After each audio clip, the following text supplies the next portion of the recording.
So Ras Al Khaimah is on the cusp of a tourism revolution. The Wynn Al Marjan Island is going to be finished by spring 2027. Now that's going to bring luxury accommodation, world-class entertainment, and the Emirates' first licensed gaming destination. The figures here for tourism are already pretty good. They've had a record-breaking year, 1.35 million visitors in 2025. But what does the future growth look like? Well, that is why we've come to Ras Al Khaimah, and I'm delighted to say we're doing an interview with the CEO of the Ras Al Khaimah Tourism Development Authority, Phillipa Harrison. Phillipa, thank you so much for joining us. Thank you. It's lovely to be here. Well, it's a pleasure to be here, and I know that you are just 3 to 4 months into your tenure as CEO here. Very, very exciting time for you.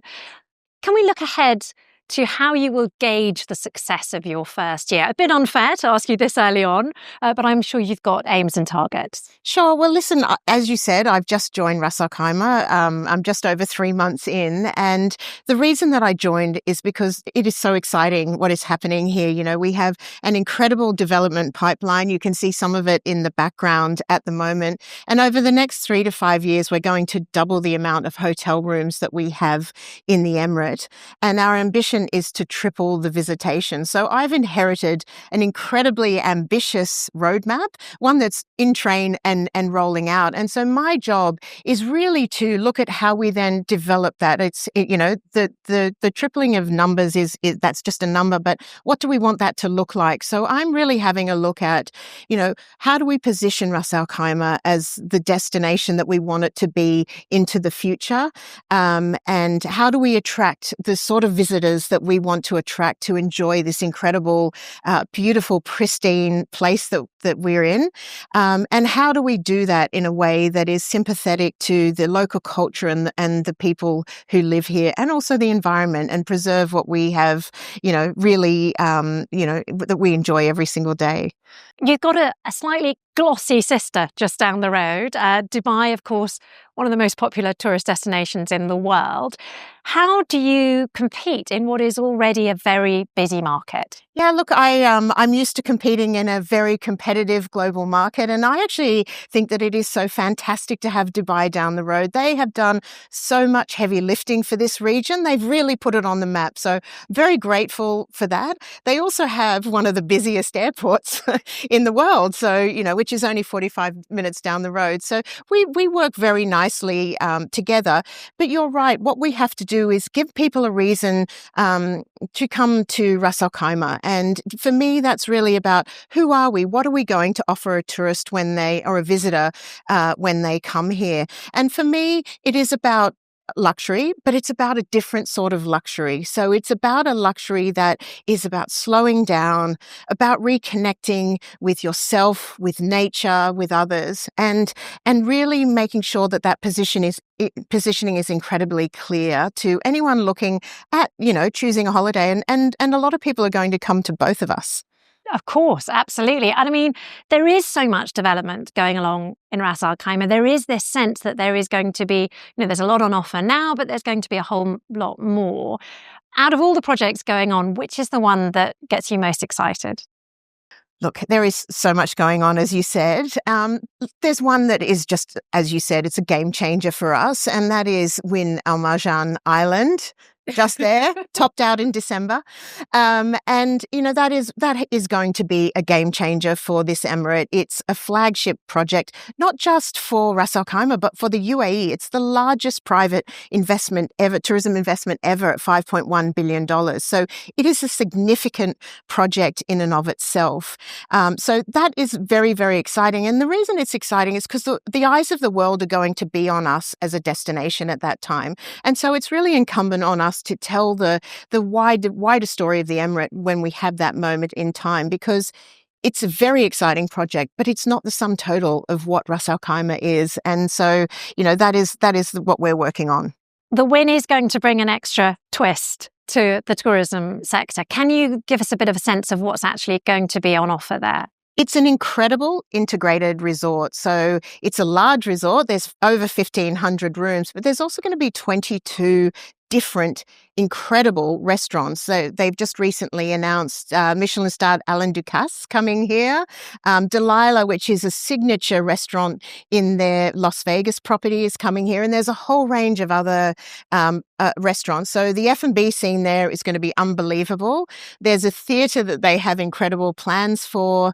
There's beach club. They've got a whole range. There's a marina, a whole range of activities. So there's going to be a lot going on at Wynn Al Marjan. It is very exciting to see what's going to happen at Wynn. And obviously, they are going to have that very first gaming license for the UAE. Yes. Are you expecting that offering to bring a lot more tourists into the Emirate? Do you have any sense of how that might impact tourist numbers?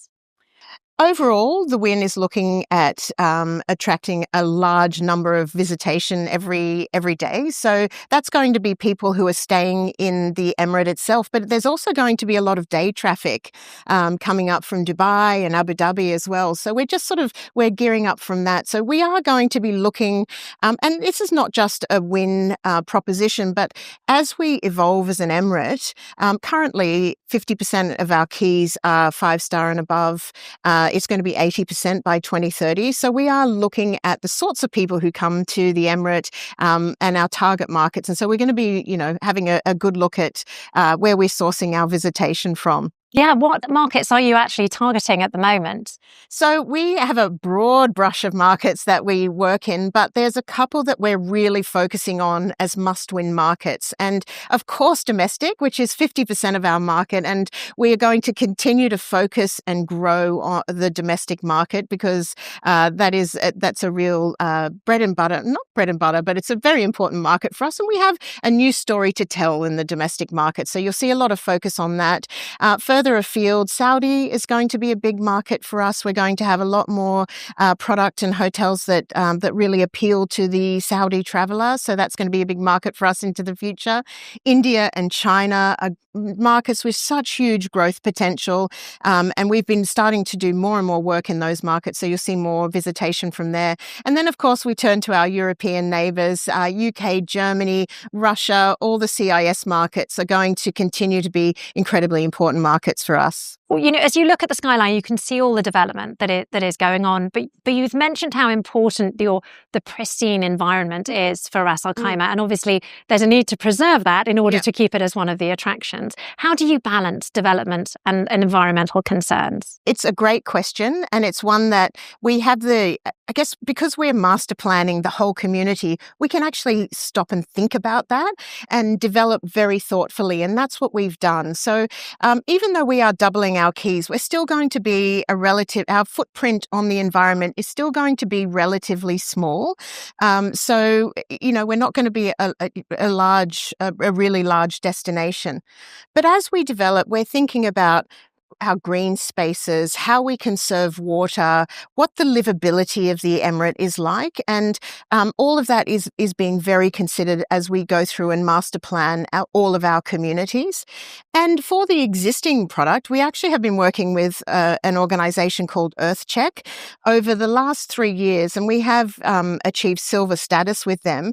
And what that means is that we have 3 years of very strong data that shows that, we have conserved our water. We've saved 78% of our wastewater. We have really increased our recycling. So we're all, as an industry here, working on making sure that footprint that we have here is as light as possible.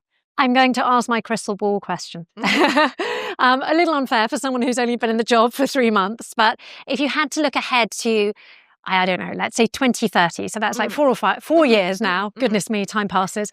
Where would you like Ras Al Khaimah to be? How would you like Ras Al Khaimah to be perceived in the wider tourism market? So from a business point of view, I'd love to see this as an incredible place to invest because, it is a great economic opportunity for investors. But from a consumer point of view, I'd love us to be famous for being a luxury destination that is luxury in terms of what you want to make it. So reconnecting with nature, reconnecting with yourself, reconnecting with your family. And for me, that's what I would love Ras Al Khaimah to be famous for. Phillipa Harrison, Thank you very much Thank you, indeed for Georgia. your time. Thank really you. lovely to finally meet you. Thank you. Thank you.